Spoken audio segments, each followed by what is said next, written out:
உயர்த்தி ஒரு அல்லேலூயா சொல்லுவோம். சத்தமாய் சொல்லுவோமே ஹல்லேலூயா. சத்தமாய் சொல்லுவோம் ஹல்லேலூயா. 2025 ஜனவரி மாதம் 5ஆம் தேதி முதல் கர்த்தருடைய நாளில் முதல் ஞாயிற்றுக்கிழமை அல்லது இயேசு உயிர்த்தெழுந்த வாரத்தில் முதல் நாளிலே உங்களை நான் மறுபடியும் வரவேற்கிறேன்.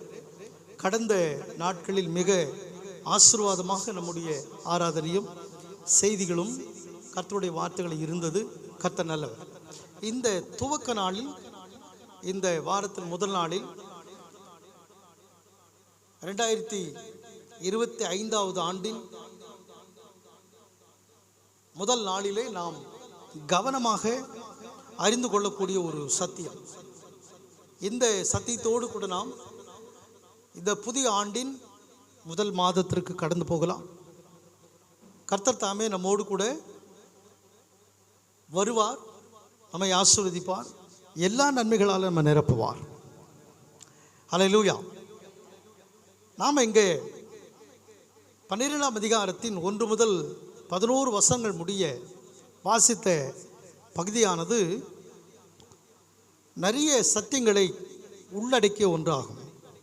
கொரிந்து பட்டணத்தின் திருச்சபை மக்களுக்கு பவுல் அப்போஸ்தலர் இவ்விதமாக எழுதுகிறார். மறுபடியும் நம்ம ஒன்றிலிருந்து 3 வசனங்களிலே நம்ம மறுபடியும் வாசிக்கிறோம். தமிழில் வாசிக்கிறோம். ஆமென், ஆமென்.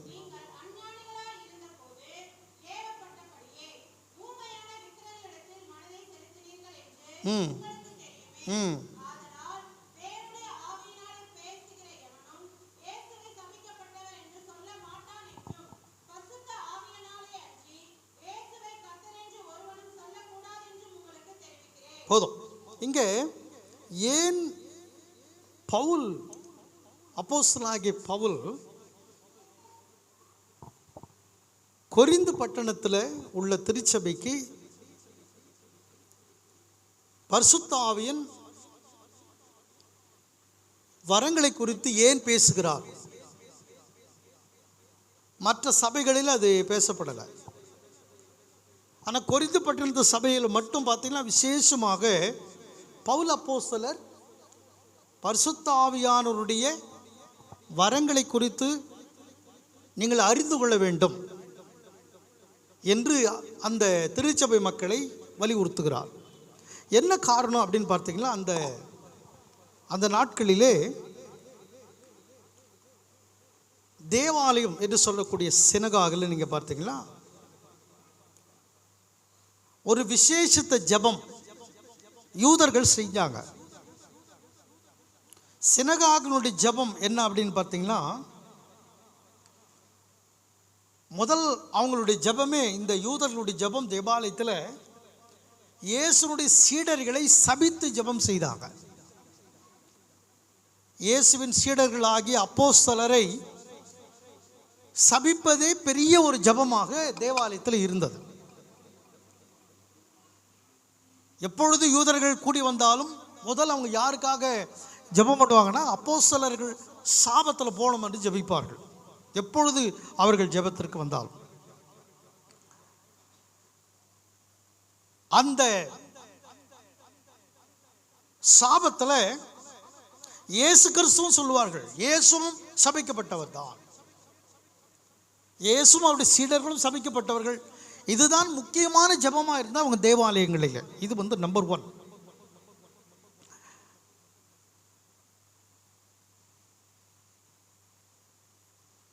இதில் நீங்கள் ஏன் எப்படி அவங்க ஜெபம் பண்ணாங்க அப்படின்னு பார்த்தீங்கன்னா, கலாத்தியர் 3ஆம் அதிகாரத்தில் 13ஆம் வசனத்தில் இவ்விதமாக பவுல் அப்போஸ்தலர் எழுதினார். அது பழைய ஏற்பாட்டின் காலத்தில் கூட அந்த வார்த்தை இருக்கிறது. அதில் என்ன எழுதப்பட்டிருக்குதுன்னு சொன்னால், மரத்திலே தூக்கப்பட்ட எவனும் சபிக்கப்பட்டவன் என்று எழுதியிருக்கிறபடி 3ஆம் அதிகாரத்தின் Galatians chapter 3 verse 13 says, Jews' law laid it down, cursed be everyone who hangs on a tree. யூதர்களுடைய வரலாற்றில் பழைய ஏற்பாட்டு காலத்தில் என்ன எழுதப்பட்டிருக்குதுன்னால், மரத்தில் தூக்கி கொலை செய்யப்பட்டவன் சபிக்கப்பட்டவன். அப்போ கர்த்தராகிய இயேசு கிறிஸ்து மரத்தில் தூக்கிலிடப்பட்டவரை போல அவர் மரத்திலே ஆணிகளால் அடிக்கப்பட்டு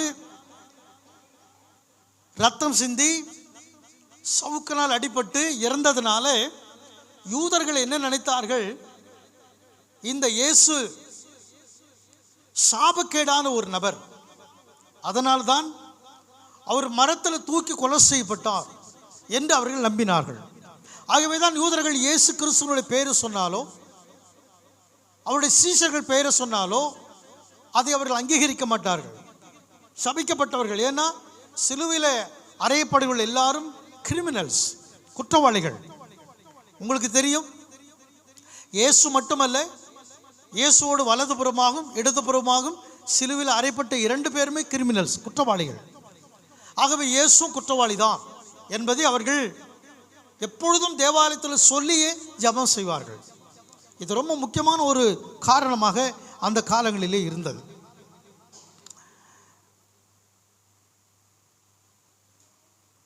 And Jesus had been crucified. It would be no uncommon thing to hear the Jews pronouncing their anathemas on the heretic criminal whom the Christians worship. அப்போ யூதர்கள் என்ன நினைக்கிறாங்கன்னா, சிலுவையிலே சபிக்கப்பட்டவன், சவுக்கால் அடிக்கப்பட்டவனை போய் இந்த சீஷர்கள் தொழுது கொள்கிறார்களே, ஆராதனை செய்கிறார்களே, அவரை துதிக்கிறார்களே, ஜெபம் செய்கிறார்களே, ஒரு கிரிமினல் ஆயிற்றே என்று சொல்லிதான் யூதர்கள் இன்றைய வரைக்கும் நம்புகிறார்கள்.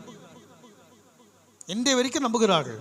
அதுதான் அவங்களுடைய ஜெபம். இரண்டாவதாக, it is by no means unlikely that Jews would make pro-style attracted by Christianity either pronounce this curse or suffer excommunication from all Jews worship. When Paul was telling, இது என்ன சொல்றார் அப்படின்னா, கிறிஸ்தவர்களுக்கும் அல்லது அப்போஸ்தலர்களுக்கும் இயேசுவுக்கும் எந்த தொடர்புமே இருக்கக்கூடாது, அவர்கள் பெயரே தேவாலயத்தில் சொல்லக்கூடாது என்று சொல்லிதான் யூதர்கள் போதனை செய்கிறார்கள். இப்போ அதை குறித்து பவுல் அப்போஸ்தலர் ஒரு விளக்கம் சொல்கிறார். நீங்க படிக்கலாம். அப்போஸ்தலர் 26ஆம் அதிகாரத்தின் 11வது வசனம். அப்போஸ்தலர் 26ஆம் அதிகாரத்தின் 11வது வசனம். I often punished them in every synagogue and I forced them to blasphemy. It must often have been a condition of remaining within the synagogue that a man should pronounce a curse on Jesus Christ. Pavul அப்போஸ்தலர் இயேசு கிறிஸ்துவை ஆண்டவராக ஏற்றுக்கொள்வதற்கு முன்பதாக, இயேசுவை பின்பற்றுவதற்கு முன்பதாக அவர் என்ன செய்தார் என்று சொன்னால், அவர் செய்த காரியங்களை நாம் பார்க்கும் பொழுது, கிறிஸ்தவர்களை பிடித்து அவர்கள் இயேசுவை சபிக்கப்பட்டவன் என்று சொல்லும்படி அவர்களை துன்புறுத்தினார். வசனத்தை மறுபடி படிக்கிறோம் தமிழ்ல.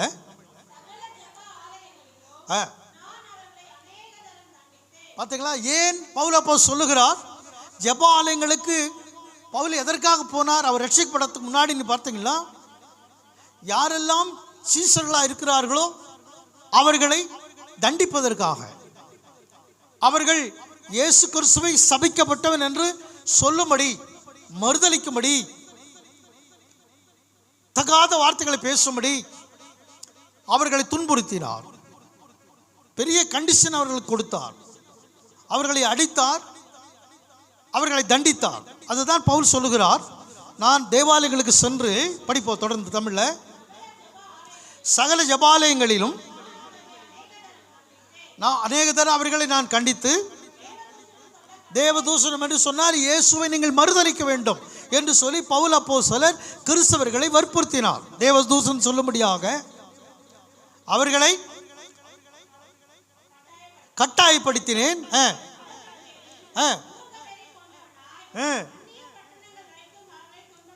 பார்த்தீங்களா? அப்ப எதனால பவுல் துன்பப்படுத்தினார் சொன்னால், யாரெல்லாம் இயேசுவை கடவுள் என்று, இரட்சகர் என்று, மேசியா என்று, பாவத்தை மன்னிக்கிறார் என்று சொன்னார்களோ அவர்களெல்லாம் பவுல் தண்டித்தார். அப்போ எங்கே தண்டித்தான்னு சொன்னால் தேவாலயத்தில் யார் இருந்தது? யூதர்கள். அப்போ யூதருடைய வழக்கமும் பழக்கமும் ஜபமும் என்னவா இருந்தது என்று சொன்னால், யாரெல்லாம் இயேசுவை பின்பற்றுகிறார்களோ அவர்களை இயேசுவை சபிக்கும்படி அவர்களை கண்டித்தார்கள், அவர்களுக்கு தண்டனை கொடுத்தார்கள். அதை தான் இந்த பவுலும் செய்து வந்தார். அது ரொம்ப முக்கியமான ஒரு காரியமாக இருந்தது. மூன்றாவதான ஒரு காரணத்தை நீங்கள் படிச்சீங்களா? அந்த நாட்களிலே ட்ரெஜான், TRAJAN, ட்ரெஜான் என்று சொல்லக்கூடிய ரோமாபுரி தேசத்தில் இயேசுக்கு பிற்பாடு AD 98 to 117 117வது வருஷம் வரைக்கும், AD 98 to AD 117 வரைக்கும் ஒரு அரசன் இருந்தார். அவர் பேர் தான் ட்ரெஜான், TRAJAN, ட்ரெஜான். இந்த ட்ரெஜான் எப்படிப்பட்டவராக இருந்தார் அப்படின்னு பார்த்தீங்கன்னா, கிறிஸ்தவர்களை தனித்து விட்டு விடுங்கள், கிறிஸ்தவர் சொல்லக்கூடிய ஒன்றை ஏற்றுக்கொள்ளாதிருங்கள் என்று சொல்லி மிகப்பெரிய ஒரு கிறிஸ்தவர்களை ஒதுக்கி வைத்தார் இந்த ட்ரெஜான் என்கிற கிங். அவருக்கு அடுத்து நீங்கள் பார்த்தீங்கன்னா ஒரு கவர்னர் வந்தார். அந்த கவர்னர் பேர் நீங்கள் பார்த்தீங்கன்னா பிலினி. அவன் தான் governor of Bethany.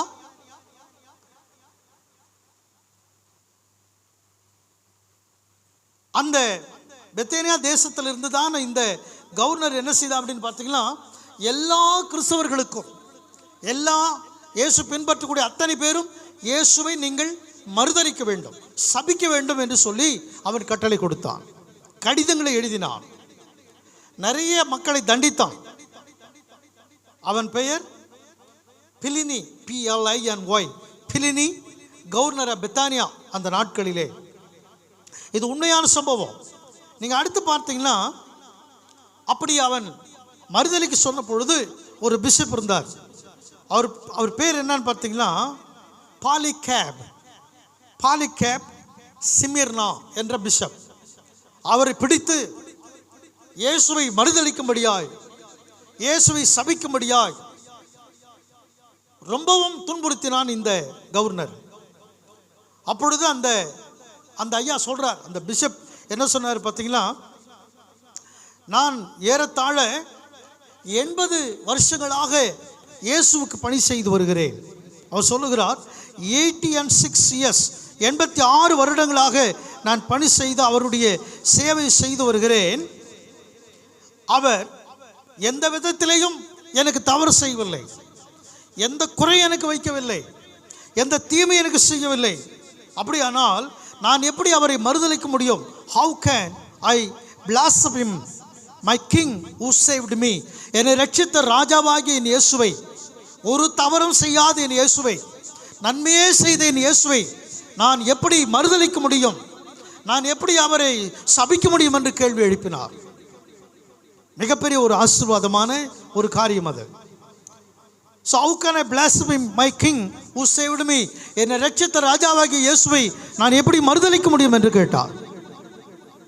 There certainly came a time when a man was confronted with the choice of cursing Christ or facing death.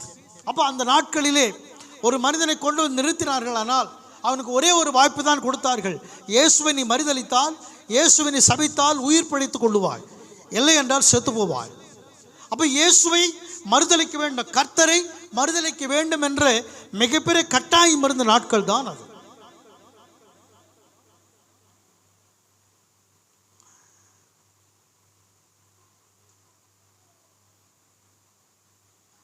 அந்த நாட்களிலே ஒரு சிலர், there was the possibility to curse even in the church. Someone who semi-mad friends might cry out. சில சமயங்களிலே சபையில் உள்ளவர்கள் கூட, இயேசுவை பின்பற்றக்கூடியவர்கள், சீடராக இருக்கிறவர்கள் கூட, அவர்கள் மரணத்துக்காக பயந்து இயேசுவை மறுதலிக்கக்கூடிய சூழ்நிலை, கண்ணீரோடு அழக்கூடிய சூழ்நிலை அங்கு இருந்தது. Paul lays down that no man can say the word against Christ, and the attitudes is to the influence of the Spirit. அப்போ பவுல் என்ன நம்பினான்னு கேட்டிங்கன்னா, பரிசுத்த ஆவியானுடைய வரம் உனக்குள்ள இருந்தால் எந்த சூழ்நிலையிலேயும் நீ இயேசுவை மறுதலிக்காமல் கர்த்தர் என்று அறிக்கை செய்வார் என்ற நம்பிக்கை அவருக்குள்ளே இருந்தது. அதனால்தான் அந்த நாட்களில் இருந்து தான் திருச்சபையாகிய கொரிந்து பட்டணத்து சபைக்கு அவர் அழுத்தமாக பரிசுத்த ஆவியின் வரம் உனக்குள்ளே இருக்க வேண்டும் என்று சொன்னார். அந்த வரம் இருந்தால்தான் நீ இயேசுவை கர்த்தர் என்று அறிக்கை செய்வே. ஒருவேளை அந்த வரம் இல்லாமல் போனால் மரணத்துக்கு பயந்து நீ இயேசுவை மறுதலித்தது என்ன செய்வே? அவரை விட்டு விலகி போய் விடுவே. ஆகவே அப்படி வேண்டாம். இயேசுவை கர்த்தர் என்று அறிக்கை செய்யக்கூடிய பரிசுத்த ஆவியானவர் உனக்குள்ளே இருக்க வேண்டும் என்பதற்காக தான் பவுல் அப்போஸ்தலர் இந்த கொரிந்து பட்டணத்துக்கு விசேஷமான அந்த பரிசுத்த ஆவியின் வரங்களை குறித்து பேசுகிறார். Praise the Lord. Hallelujah.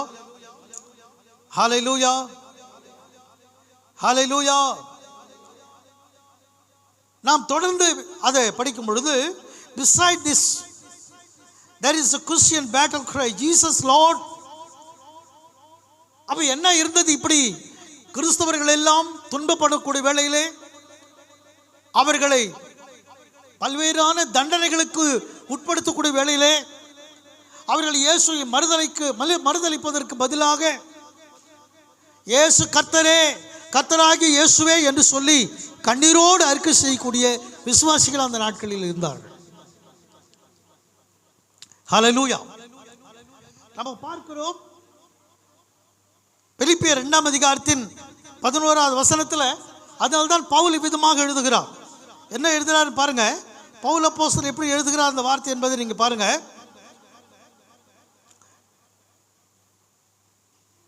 It was Philippians chapter 2 verse 11. பிலிப்பியர் 2ஆம் அதிகாரம் 11ஆம் வசனத்தை படிக்கிறோம். இயேசு கிறிஸ்துவை கர்த்தர் என்று நாவுகள் யாவும் அறிக்கை செய்ய வேண்டும். பாருங்க, எல்லா நாவுகளும் அறிக்கை செய்ய வேண்டும் என்று இப்ப சொல்லல. கொரிந்து பட்டணத்து திருச்சபை எப்பொழுது துன்பத்துக்குள்ளே பாடுகளுக்குள்ளே மிகப்பெரிதான ஒரு ஆபத்துக்குள் போனதோ அப்பொழுது அவர் சொன்னார், அநேகர் இயேசுவை மறுதலிக்கும்படியாக தண்டிக்கப்படுகிறார்களே. அந்த சமயத்தில் எழுதப்பட்ட வார்த்தை தான், எல்லா நாவுகளும் இயேசுவை கர்த்தர் என்று அறிக்கை செய்ய வேண்டும். Price the Lord.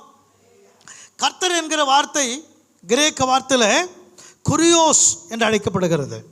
குரியோஸ் என்று சொன்னால் லார்ட் என்பது அர்த்தம், கர்த்தர் என்பது அர்த்தம். இந்த குரியோஸ் என்கிற வார்த்தையை யாரெல்லாம் சொல்லலையோ அவர்களை உயிரோடு விட்டு விட்டார்கள். யாரெல்லாம் குரியோஸ் என்று சொன்னார்களோ அவர்களெல்லாம் கொலை செய்தார்கள். அந்த மாதிரியான ஒரு நிலைதான் அங்கே காணப்பட்டது. ஹல்லேலூயா. சத்தமாக சொல்லும் ஆமென். ஹல்லேலூயா. ஹல்லேலூயா. சத்தமாக சொல்லும் ஆமென். ஹல்லேலூயா.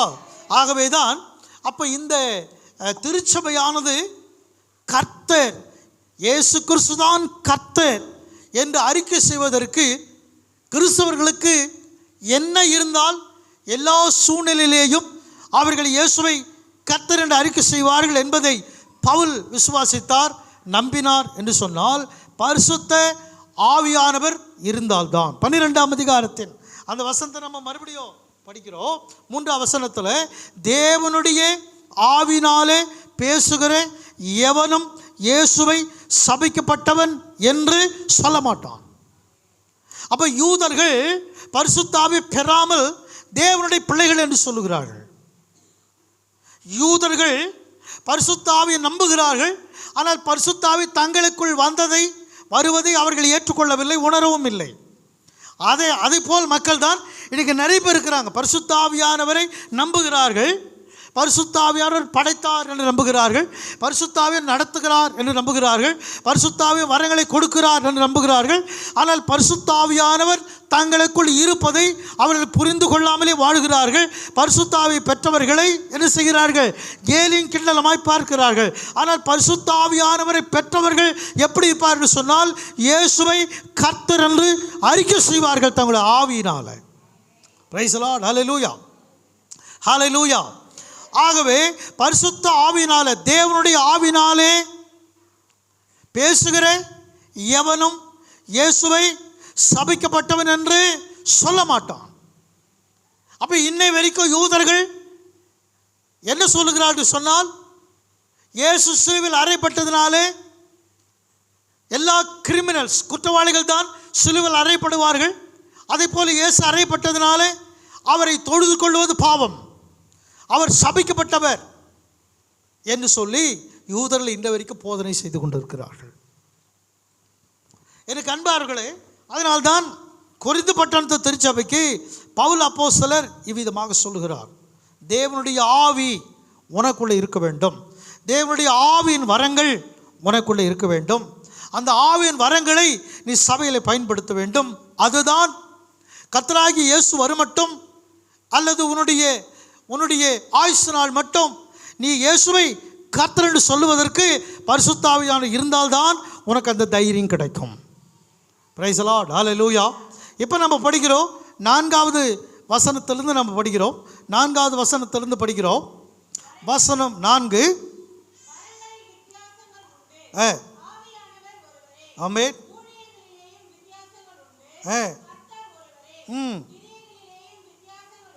ஆமென். ஆமென். படிங்க.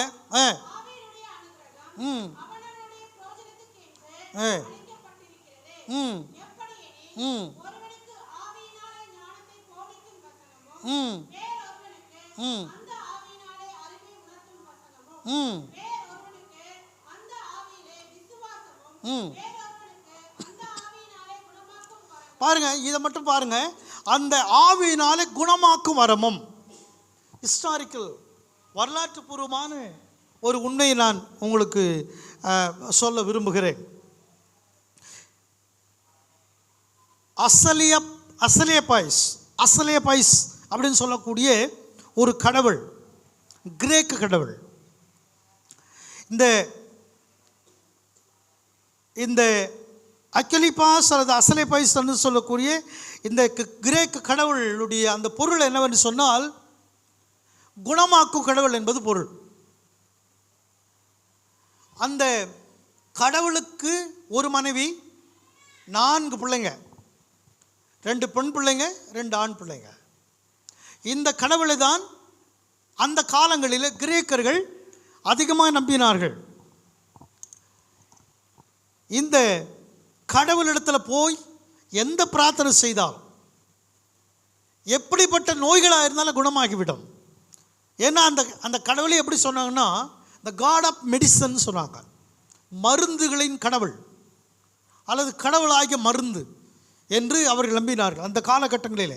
அப்போ நிறைய மக்கள் வேதாகமத்தை அல்லது சத்தியத்தை, இயேசுவை சரியாய் பின்பற்றாத மக்கள், பரிசுத்த ஆவியினால் நடத்தப்படாத மக்கள் இந்த கிரேக்கு கடவுள், அதாவது மருந்து கடவுளிடத்தில் தங்கள் வியாதிகளை குணமாக்குவதற்கு போனார்கள். அவர்கள் தேவன் கொடுக்கிற வரங்களை நம்பவில்லை. தேவன் கொடுத்த வரங்களின் மேலே நம்பிக்கை இல்லை. தேவன் வரங்களை குறித்து அவர்கள் பயன்படுத்தவும் இல்லை. அதை அவர்கள் புரிந்து கொள்ளவும் இல்லை. அதனால தான் பவுல் சொல்லும் பொழுது, ஆவிக்குரிய வரங்களை குறித்து நீங்கள் அறியாதிருக்க எனக்கு மனதில்லை. நிறைய கிறிஸ்தவர்களுக்கு வரங்களை குறித்து தானே தெளிவான புரிதல், வரங்கள் தங்களுக்குள்ளே எப்படி கிரியை செய்கிறது என்பதை குறித்து போதிக்கிறவர்களும் குறைவு, அதை அறிந்து கொள்ளாதிருக்கிற மக்கள் அதிகம். ஆகவே பவுல் அந்த காலங்களிலே சொன்னார், இயேசுவை நம்பக்கூடிய மக்கள், கிறிஸ்தவர்கள் கூட இந்த மருந்து கடவுள், கிரேக்க கடவுளை நோக்கி போகிறார்கள். அப்படி இல்லாதபடி பரிசுத்த ஆவியானவர் உனக்குள் வந்தால் அவனுக்கு ஒரு வரத்தை கொடுக்கிறார். அது என்னவென்று சொன்னால், அந்த ஆவியினாலே குணமாக்கும் வரம். கரங்களை வச்சு சொல்லுங்க, கரங்களை வச்சு சொல்லுங்க, குணமாக்கும் வரம் சொல்லுங்க பார்ப்போம். வாய்களை திறந்து, என்ன வரம்? குணமாக்கும் வரம். சொல்லுங்க, என்ன வரும்? குணமாக்கும் வரும். ஒவ்வொரு கிறிஸ்துவனுக்கும், ஒவ்வொரு கிறிஸ்துவ சகோதரிக்கும் சகோதரர்களுக்கும், ஒவ்வொரு போதகருக்கும், நீங்கள் எந்த திருச்சபை சேர்ந்த ஒரு மனுஷனாக இருந்தாலும் சரி, பரிசுத்தாவியை நம்பக்கூடிய, பரிசுத்தாவின் வரங்களை நம்பக்கூடிய ஒவ்வொருவருக்கும் தேவன் வாக்களித்திருக்கிற முக்கியமான சத்தியம் என்னவென்றால், உனக்குள்ளே சுகமாக்குற அல்லது குணமாக்குற வரம் இருக்கிறது. ஆமென், ஆமென். எத்தனை போதகர்கள், எத்தனை திருச்சபை இதை போதிக்கிறது என்பது எனக்கு தெரியல. ஆனால் ஏன் இந்த போதனையை பவுல் வலியுறுத்தினார் என்று சொன்னால், கிரேக்க கடவுளை நோக்கி இயேசுவை பின்பற்றுவர்களோட கூட அந்த நாட்களிலே மருந்து மாத்திரைக்காக அல்லது சுகமாக்கு கடவுளை நோக்கி போனதினாலே பவுல் அப்போஸ்தலர் இந்த திருச்சபைக்கு எழுதுகிறார், திருச்சபையே, ரட்சிக்கப்பட்ட மக்களே, இயேசுவை ஏற்றுக்கொண்டவர்களே, உங்களுக்குள்ளே குணமாக்குற வரம் இருக்கிறது என்பதை புரிந்து கொள்ளுங்கள். ஆவிக்குரிய வரத்தை புரிந்து கொள்ளுங்கள். அப்போ இன்னைக்கு என்ன அதிகமாக செய்தி கொடுக்கப்படுகிறது கிறிஸ்துவர்களாலே? நீ பணக்காரன் ஆகி விடுவாய், பெரிய ஐஸ்வர்யனாய் மாறி விடுவாய், பெரிய பெரிய வீடுகளை கட்டி விடுவாய், உன்னுடைய பேரை பெருமைப்படுத்துவேன். இதுவே பெரிய பிரசங்கமாக இருக்கிறது. ஒரு தனிப்பட்ட கிறிஸ்துவனுக்குள்ளே பரிசுத்த ஆவியானவர் இறங்கி வரங்களை அவனுக்கு கொடுத்து சுகமாக்க வரங்களாலே அவன் சந்தோஷப்பட்டு அவன் சுகமாகி அநேக மக்களுக்கு போய் சுகத்தை சொல்லுவதற்கு அவர்களுக்கு அந்த சத்தியத்தை போதிப்பதில்லை. மார்க்கு சுவிசேஷத்தில் கர்த்தராகிய இயேசு கிறிஸ்து இவ்விதமான ஒரு வார்த்தையை சொல்லுகிறார் தம்முடைய சீஷர்களுக்கு. மார்க்கு சுவிசேஷம் 3ஆம் அதிகாரத்தை நாம் திருப்பிக் கொள்ளலாம். மார்க்கு சுவிசேஷம் 3ஆம் அதிகாரத்தின் ஒரு சில வசனங்களை நான் உங்களுக்கு காண்பிக்கிறேன். Price the Lord.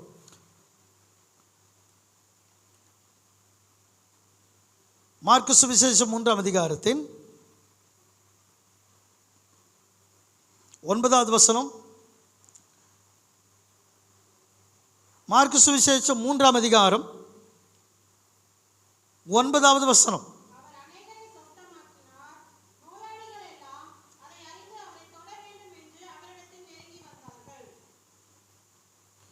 படிப்போம், தொடர்ந்து படிக்கலாம்.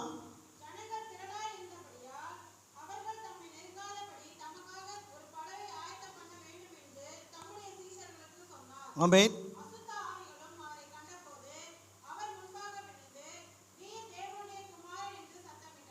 பாருங்க, இப்போ இயேசு செய்தார்.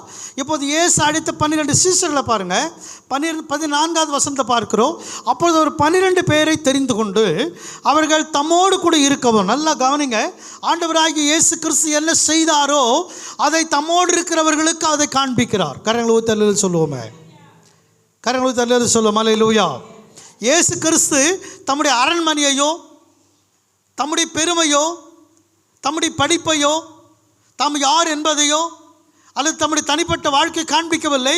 நான் தேவனிடத்தில் வந்திருக்கிறேன், தேவன் என்னை அனுப்பினார், இந்த கிரியைகளை பாருங்கள் என்று இயேசு மனிதர்கள் செய்யக்கூடிய நன்மைகள் எவ்வளவாக இருக்கிறது என்பதை தம்முடைய சீஷர்களுக்கு காண்பித்தார். ஏன் அப்படி காண்பித்தார் என்று சொன்னால், நம்ம படிக்கிற இந்த வசனம் 14ஆம் வசனத்தில் 12 பேரை அவர் தெரிந்து கொண்டு அவர்கள் தம்மோடு கூட இருக்கவும் பிரசங்கம் பண்ணும்படியாக தாம் அவர்களை அனுப்பவும், வியாதிகளை குணமாக்கி பிசாசுகளை துரத்தும்படி அவர்கள் அதிகாரமுடையவர்களாக இருக்கவும் அவர்களை ஏற்படுத்தினார். இப்பொழுது கரங்களை உயர்த்தி அவன் சொல்லுங்க பார்ப்போம். இந்த வசனம் என்ன சொல்லுது பாருங்க.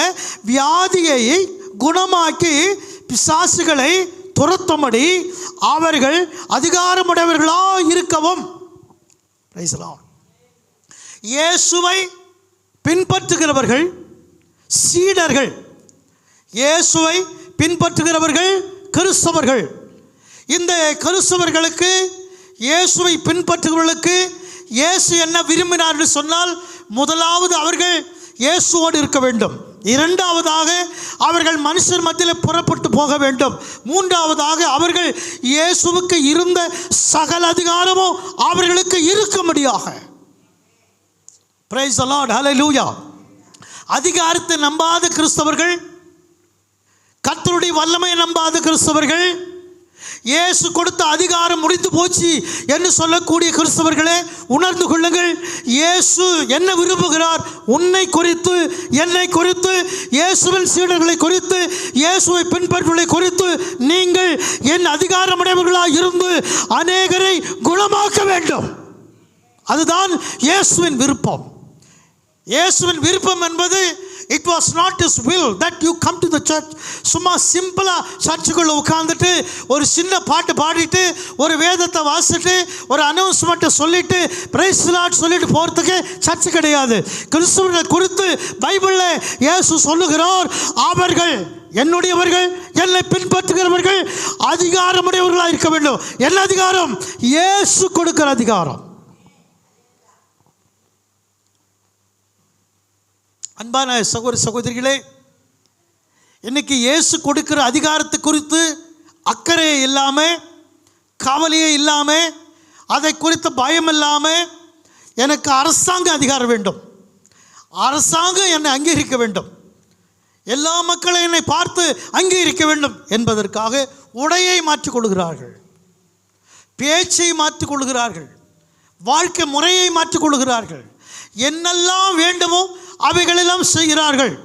ஆனால் இயேசு என்ன சொன்னார் என்று சொன்னால், நான் உனக்கு அதிகாரத்தை கொடுக்கிறவர்.